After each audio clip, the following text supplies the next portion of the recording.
بسم اللہ الرحمن الرحیم۔ السلام علیکم ورحمۃ اللہ وبرکاتہ۔ سلطان نور الدین رحمۃ اللہ علیہ ایک عابد شب بیدار تھا اور رات کا بیشتر حصہ عبادت و مناجات میں گزارتا تھا۔ اس کا معمول تھا کہ نماز عشاء کے بعد بکثرت نوافل پڑھتا اور پھر رسول اکرم صلی اللہ علیہ وآلہ وسلم پر سینکڑوں مرتبہ درود بھیج کر تھوڑی دیر کے لیے بستر پر لیٹ جاتا۔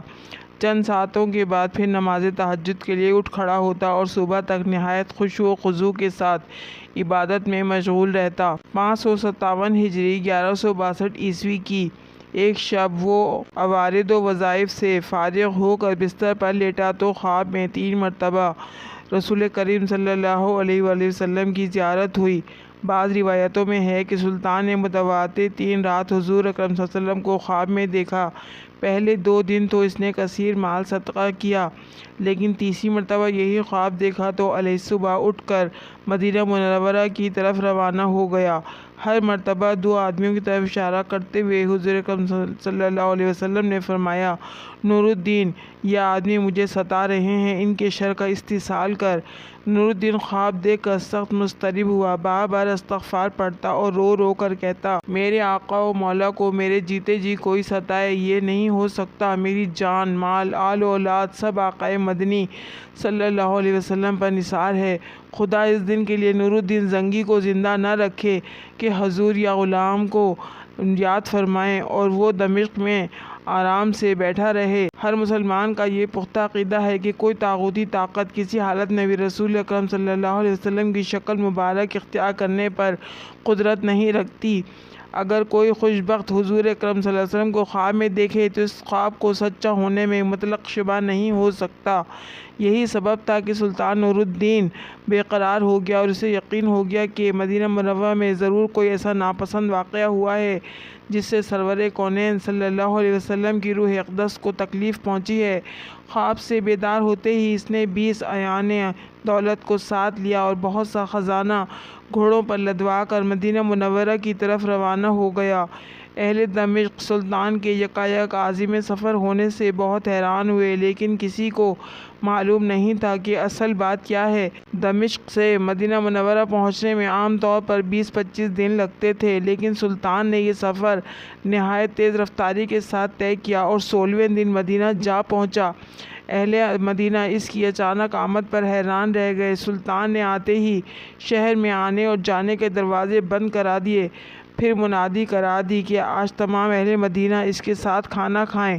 تمام اہل مدینہ نے نہایت خوشدلی سے سلطان کی نظر سے گزر گئے، لیکن ان میں وہ 2 آدمی نہیں تھے جن کی شکلیں اسے خواب میں دکھائی گئی تھیں۔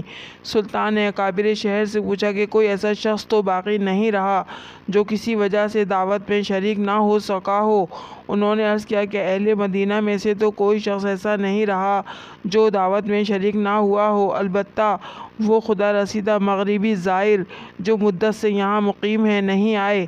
وہ دونوں بزرگ ہر وقت عبادت میں مشغول رہتے ہیں، اگر کچھ وقت بچتا ہے تو جنت البقیع میں لوگوں کو پانی پلاتے ہیں، اس کے سوا وہ کسی سے ملتے ملاتے نہیں۔ سلطان نے حکم دیا کہ ان دونوں کو بھی ضرور یہاں لاؤ۔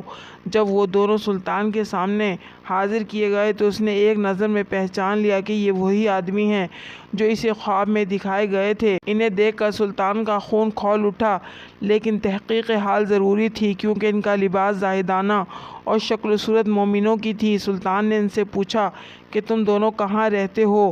انہوں نے بتایا کہ روضہ اقدس کے قریب ایک مکان کرائے پہ لے رکھا ہے اور اسی میں ہر وقت ذکر الہی میں مشغول رہتے ہیں۔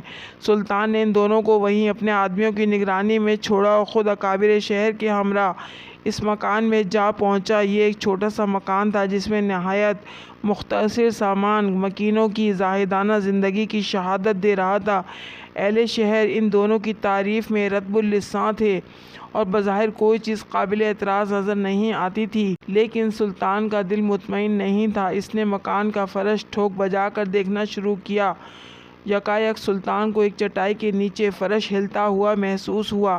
چٹائی ہٹا کر دیکھا تو ایک چوڑی سیل تھی، اسے سرکایا گیا تو ایک خوفناک انکشاف ہوا۔ یہ ایک سرنگ تھی جو روضہ اقدس کی طرف جاتی تھی۔ سلطان سارا معاملہ آنن فانن سمجھ گیا اور بے اختیار صدق اللہ و صدق رسول النبی الکریم اس کے منہ سے نکلا۔ سادہ مزاج اہل مدینہ بھی ان بھیڑ نما بھیڑیوں کی یہ حرکت دیکھ کر ششدر رہ گئے۔ سلطان اب قہر و جلال کی مجسم تصویر بن گیا اور اس نے ان دونوں ملعونوں کو پابند زنجیر کر کے اپنے سامنے لانے کا حکم دیا۔ جب وہ سلطان کے سامنے پیش ہوئے تو اس نے ان سے نہایت غضبناک لہجے میں مخاطب ہو کر پوچھا، سچ سچ بتاؤ تم دونوں کون ہو اور اس ناپاک حرکت سے تمہارا کیا مقصد ہے؟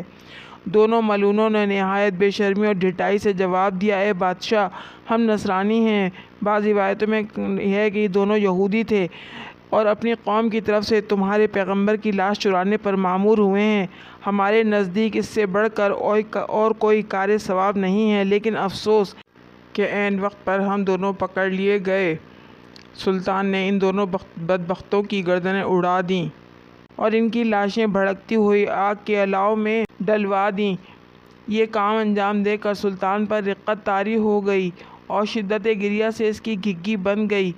وہ مدینہ منورہ کی گلیوں میں روتا ہوا گھومتا تھا اور کہتا تھا، زہے نصیب کہ اس خدمت کے لیے حضور اکرم صلی اللہ علیہ وسلم نے اس غلام کا انتخاب فرمایا۔ سلطان کے حکم کی تعمیل میں روضہ اطہر کے چاروں طرف اتنی گہری خندق کھودی گئی کہ زمین سے پانی نکل آیا۔ اس کے بعد اس میں سیسا بھر دیا گیا تاکہ زمانے کی دست برد سے ہر طرح سے محفوظ رہے۔ یہ سیسے کی دیوار روضہ اقدس کے گرد آج تک موجود ہے اور انشاءاللہ ابدالآباد تک قائم رہے گی۔ اس سے بڑھ کر سلطان کی مغفرت کا اور کیا سامان ہو سکتا ہے؟ ذالک فضل اللہ یؤتیہ من یشاء، یہ خدا کا فضل ہے، جس کو چاہے عطا فرمائے۔ آج بھی اہل مدینہ سلطان نور الدین کا نام نہایت محبت اور احترام سے لیتے ہیں اور اس کا شمار ان نفوس قدسی میں کیا کرتے ہیں جن پر سید البشر صلی اللہ علیہ وسلم نے خود اپنے اعتماد کا اظہار فرمایا اور ان کے محب رسول ہونے کی تصدیق فرمائی۔